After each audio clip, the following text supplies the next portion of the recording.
인생이라는 시간을 보내는 동안 우리는 기쁨을 많이 느끼면서 살아갑니다. 물론 사람마다 다 다르겠지만 우리에게 기쁨의 순간들은 다들 많이 있으실 거라고 믿습니다. 저에게 가장 잊지 못하는 기쁨의 순간은 제가 힘들고 어려웠을 때, 하나님이 어디 계시냐고 울며 쓰러져 있을 때 나를 깨워주시고 일으켜주시고 살려주셨던 하나님과의 만남의 순간이 기쁨의 순간이 아니었을까라고 생각을 합니다. 여러분의 삶 속에서 크게 기쁘셨던 순간이 언제이신가요? 우리는 생명의 삶을 통해서 느헤미야서를 묵상하고 있습니다. 느헤미야서는 하나님께서 성벽 재건을 통해 이스라엘 민족을 다시금 하나님의 백성으로 회복시키시며 세워가는 모습이 기록되어 있는 책입니다. 우리가 읽은 본문을 포함한 8장에서는 눈에 보이는 성전의 회복을 넘어서 예배와 공동체의 회복을 우리에게 말해주고 있습니다. 본문의 앞부분인 8장 1절에서 12절까지는 이스라엘 백성이 수문앗 광장에 모여 제사장 에스라가 율법책을 읽는 것을 듣습니다. 그렇게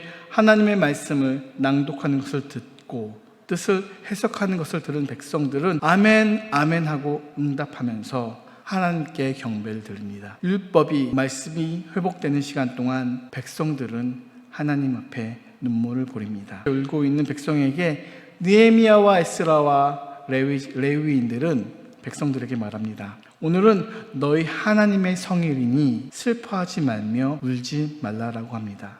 백성들은 그 말을 듣고 가서 울음을 그치고 먹고 마시며 음식을 나누며 함께 공동체로서 크게 기뻐하고 즐거워합니다. 본문은 이스라엘 지도자들이 율법의 말씀을 더욱 알고 싶기에 다시금 에스라에게 모이는 장면으로 시작됩니다.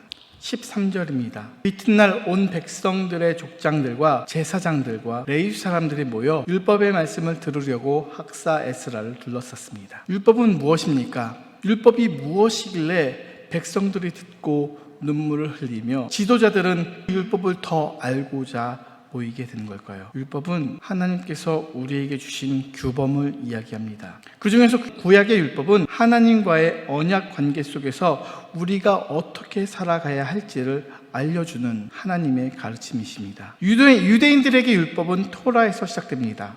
토라는 모세의 오경을 이야기합니다. 우리에게 율법은 하나님의 말씀이라기보다는 율법이라는 단어는 우리에게 안식일을 지키기 위해서 하나님의 백성으로 살기 위해서 지켜야만 하는 법칙들, 규칙들 613가지로 이야기를 하죠.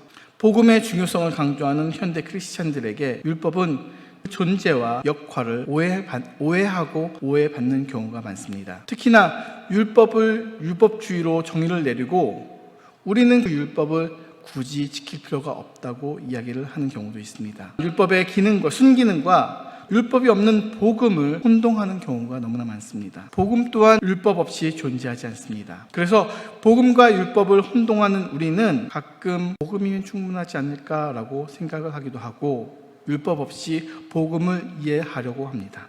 그것은 복음에 대한 진정한 가치와 참된 이해를 가려버리고 혹은 뜻을 놓치는 일이 일어나게 됩니다. 그러다 보니 사도 바울의 시대에는 우리가 죄를 짓는 것을 통해 하나님의 은혜가 더욱 드러날 것이니까 죄 짓는 것을 두려워하지 말자라는 말씀까지 나옵니다. 사도 바울은 로마서 3장을 통해서 선을 위하여 악을 행하는 것은 결코 옳지 않다고 우리에게 말을 해줍니다. 예수님께서도 마태복음 5장에서 내가 율법이나 선지자를 폐하러 온 줄로 생각하지 말라, 폐하러 온 것이 아니요 완전하게 하러 함이라 라고 정확하게 우리에게 말씀해 주셨지만 여전히 우리는 율법이라는 단어를 들을 때 좋은 것보다는 우리가 하지 않아야 될 것, 피해야 될 것, 오래된 것이라고 생각하고 받아들일 때가 많습니다. 율법은 하나님의 뜻과 마음과 성품을 우리에게 알려줍니다. 그래서 우리는 성경을 통해 끝까지 참으시고 인내하시고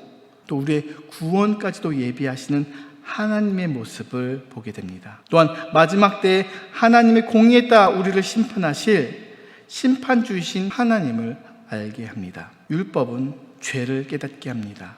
하나님이 우리에게 원하는 것이 무엇인가, 그리고 하나님의 공의가 무엇인가를 성경은 우리에게 알려줍니다. 그래서 율법은 우리가 죄를 짓는 것을 막는 역할을 하기도 합니다. 마지막으로 율법은 그 죄로 인한 형벌과 죄 속에서 헤어나와주지 못하는 우리의 인생의 비참함을 알기도 합니다.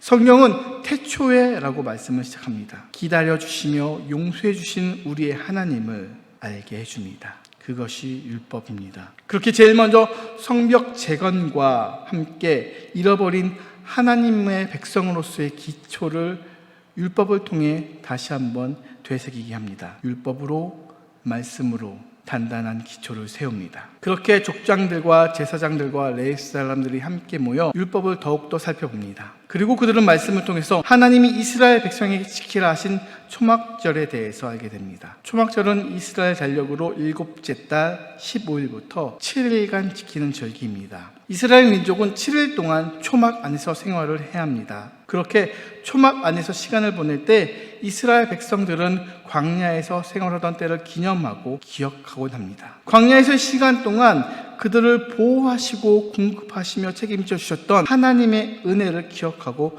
감사하는 시간이었습니다. 느헤미야가 성벽을 재건하기 전 이스라엘 사람들은 70년의 길고 긴 포로기를 끝나고 다시 이스라엘로 돌아오기 시작했습니다. 그렇지만 그들은 자신들이 해야 할 바를 알지 못했습니다. 그래서 귀환하는 사람들과 남아있던 사람들 사이에 갈등이 생기고 그 갈등이 커집니다. 기존에 남아있던 지배 세력들 역시 귀환한 사람들과의 갈등이 커지고 서로를 경원시하게 됩니다. 그렇게 그들은 하나가 되지 못했습니다. 그런 와중에서도 에스라를 통해서 율법이 발견되었고 성전은 지어졌지만 여전히 삶은 쉽지가 않았습니다. 그런 가운데 느헤미야가 또 다른 사람들과 귀환을 했고 성벽이 재건되었습니다. 52일 만에 성벽이 지어지는 하나님의 함께하심을 경험합니다. 경험과 감동 속에서 다시 한번 하나님의 말씀이 선포됩니다. 그리고 하나님의 말씀을 더욱더 깊이 경험하며 살펴보기 시작합니다. 이때 초막절에 대한 말씀을 발견합니다. 하나님의 말씀, 성경 말씀은 세상을 살아가는 우리에게도 우리가 어떻게 살아가야 할지를 알려줍니다. 말씀은, 율법은 이전에도 그리고 세상을 살아가는 우리들에게 하나님의 자녀로서의 삶은 어떻게 살아가야 하는지 알려주고 그것을 위해 우리가 무엇을 해야 할지 삶의 기초를, 신앙의 기초를 세워줍니다. 그렇게 초막절을 알게 된 이스라엘 지도자들은 초막절을 선포합니다. 그리고 그것을 행합니다. 이 행함에 있어서의 속도는 번갯불에 콩 볶아 먹는 속도였습니다. 13절에 모입니다. 14절에 율법을 보고 초막절이 있음을 알고 15절에 백성들에게 나가서 초막을 지으라고 합니다. 정말 말도 안 되는 속도입니다. 그리고 행동입니다. 그리고 순종이었습니다. 과연 우리가 이 말씀을 읽고 그것을 행하기 위해 우리는 어떻게 응답을 할까요? 제가 성도님들에게 나가서 산과 들을 다니면서 나뭇가지를 모아서 초막을 지으십시오. 나가시겠습니까? 네 하라고 하신 분들 가운데 하나님의 축복하심과 은혜가 많이 넘치시기를 축복합니다. 아마 안 나가실 것 같아요. 제 아내도 안 나갈 것 같습니다. 그렇지만 말씀에서 16절은 백성들이 이에 나가서 라고 답을 해줍니다. 너무나 믿기 어려운 말이었습니다. 다 포기하고 나가서 나뭇가지를 모아서 초막을 지으라 했을 때 백성들은 네 하고 나가서 초막을 짓습니다. 로마서 10장 17절에 그러므로 믿음은 들음에서 나며 들음은 그리스도의 말씀으로 말미암았느니라 라고 말합니다. 그렇지만 우리에게 있어서 하나님의 말씀을 듣는 것만으로는 충분하지가 않습니다. 그러기에 사무엘상 15장에서는 주님께서 어떤 것을 더 좋아하겠습니까? 하나님의 말씀에 순종하는 것이겠습니까? 아니면 번제나 화목제를 드리는 것이겠습니까? 잘 들으십시오. 순종이 제사보다 낫고 말씀을 따르는 것이 양의 기름보다 낫습니다. 순종은 행함입니다. 율법으로 말씀으로 기초를 세웠다면 순종으로 기둥을 세워야만 합니다. 그렇게 이스라엘 백성은 순종하며 산으로 가서 들로 가서 나뭇가지들을 모아다 초막을 짓습니다. 신기한 것은 초막들이 지어지는 장소입니다. 16절에서 어떤 사람은 자기 집 지붕 위에다 초막을 짓습니다. 어떤 사람은 뜰 안에 짓고 어떤 사람은 하나님의 전뜰 안에 또 숨은 광장에 에브라임 문 광장에 초막을 짓습니다. 제가 주석을 보니까 지붕과 뜰과 같은 개인적인 장소, 하나님의 전뜰, 숨은 광장, 에브라임 문 광장은 공동체 연대를 목적으로 초막이 세워졌기에 개인과 공동체와 성전의 모든 영역에서 율법의 정성이 되살아나고 하나님의 명령이 실현됨을 묘사한다라는 글을 보았습니다. 저는 이 초막이 세워짐이 지도자와 공동체 모두가 하나님 안에서 회복되어 감에 기쁨의 표현을 하는 것이 이 초막을 통해서 드러났다고 생각을 합니다. 불편하지 않고 기쁨이 되는 장면입니다. 이스라엘 사람들은 이 지도자들의 갑작스러운 명령이었지만 그들은 기쁨으로 초막을 짓습니다. 그 초막을 짓고 지내는 것은 잊혀졌던 전통의 회복이었고 잊었던 그리고 몰랐던 하나님과 함께하는 시간이었습니다. 초막의 삶 편하지는 않았을 것입니다. 불편했을 것입니다. 근데 불편함이 오히려 그들에게는 기쁨이었습니다. 함께 찬송한 438장이 가장 정확한 설명일 것 같습니다. 높은 산이나 거친 들이나 초막이나 궁궐이나 주 예수와 함께하는 그 시간이, 주 예수와 동행하는 그 시간이 바로 하늘나라이다. 이스라엘 백성에게는 그 일주일의 불편함은 70년간의 포로로 있던 시간에 비하면 길지가 않았습니다. 이스라엘 백성에게는 성벽이 지어져 안전해진 성 안에서 거함이 그저 어려움에 처해서 성문이 불타고 대적들이 생명을 위협하는 상황 속에 있던 그런 시간들에 비하면 더 이상 불편하거나 위험하지가 않았습니다. 이스라엘 백성에게는 지금 이 시간이, 이 초막에서의 시간이 가장 안전한 시간이었고 기쁜 시간이었습니다. 이스라엘 백성은 율법으로 기초를 단단하게 준비했고 순종으로 그 기둥을 세웠으며 행함으로 하나님 안에서 기쁨을 누리게 됩니다. 그렇다면 우리에게 기쁜 시간은 언제일까요? 하나님께 예배하는 이 시간이 가장 기쁜 시간이 되는 우리가 되기를 축복합니다.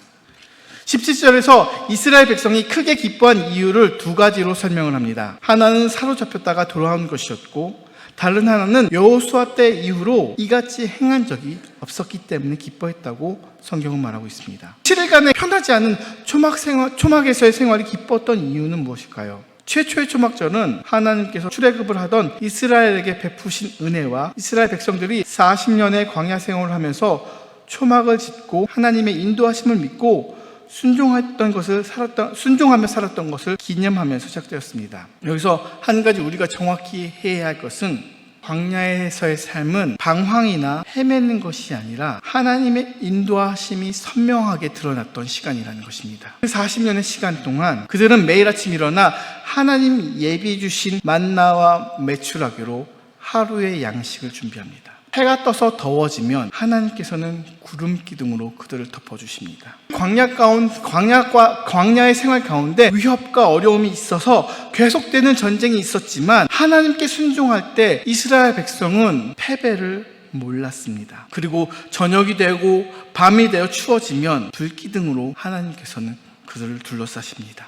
40년의 광야 생활은 한순간도 하나님의 인도하심을 보지 못하는 순간이 없었습니다. 그러기에 하나님이 베풀어 주신 은혜를 기억하고 감사하는 초막절은 그 이스라엘 사람들에게, 광야 생활을 경험했던 그 사람들에게는 너무나 당연한 것이었습니다. 그리고 느헤미야에서 광야 생활이 아닌 포로 생활에서 돌아옵니다. 그들은 40년의 광야 생활이 아니라 52일 동안 그들의 성벽이 재건되는 것을 보고 그 성벽을 짓는 것을 방해하는 대적들이 무너지는 모습을 보고 그 성벽을 짓는 것을 막는 어려운 상황들이 해결되어가는 모습들을 보게 됩니다. 그리고 말씀하면서 다시 들어온 이스라엘에게 초막절은 위로가 됩니다. 그렇게 순종하며 초막절을 지킨 이스라엘이 마지막으로 성회를 열게 됩니다. 초막절이 지켜지는 7일 동안 에스라는 하나님의 율법을 낭독했습니다. 절기를 지켰고 그리고 8일째 된 날 성회를 열었습니다. 성회는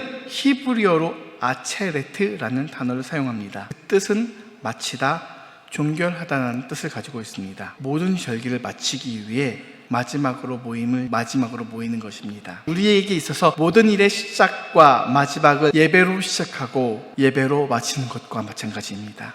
7일간의 말씀으로 기쁨으로 절기를 지키고 예배를 통해서 모든 것을 마무리합니다. 성벽 재건 이전의 이스라엘은 분명 어떻게 해야 되지? 무엇을 해야 되지? 자신들의 할 바를 갈 길을 모르고 있었습니다. 그렇지만 성벽 재건을 통해서 하나님의 일하심을 본 그들은 율법을 기초로 단단히 서가고 있습니다. 하나님의 말씀을 순종함을 통해서 세상을 마주보고 있습니다. 그렇게 행함으로 기쁨으로 앞을 바라보며 미래를 준비합니다. 그러면 우리는 이 말씀을 우리 삶에 어떻게 적용해야 할까요? 먼저 우리는 기본에 충실해야 합니다. 우리 신앙의 기본은 하나님의 말씀이며 하나님입니다. 그리고 말씀에 따라 우리는 순종해야 합니다. 순종은 그저 말씀을 듣고 그렇구나, 좋은 말씀이야 라고 끝나는 것이 아닙니다. 하나님은 우리를 사랑하십니다 라고 얘기를 한다고 끝나는 것이 아닙니다. 그렇게 이야기를 하는 것이 아니라 내가 스스로 하나님 사랑, 이웃 사랑을 실천해야 합니다. 순종은 우리가 움직일 때, 행동할 때 이루어집니다. 모든 일은 우리는 기쁨으로 행해야 합니다. 예배를 드리며 감사하고 기뻐해야 합니다. 친교를 나눌 때 함께함을 통해 서로 위로해야 되고 위로함을 통해서 기뻐해야 합니다. 하나님의 선교 사역을 할 때 우리 모두 함께해야만 하며 하나님의 일하심과 우리를 지키시며 동행하심에 기뻐해야 합니다. 우리는 교회입니다. 우리는 말씀의 공동체입니다. 순종의 공동체입니다. 행동하는 공동체입니다. 기쁨의 공동체입니다. 그리고 모든 것은 하나님의 선하신 뜻 가운데 이루어집니다. 살아가는 동안 율법의 기초 위에 순종의 몸을 세우고 행함을 통해서 하나님이 기뻐하시는 삶을 살아내는 성도님들이 되시기를 주님의 이름으로 기도하고 축복합니다.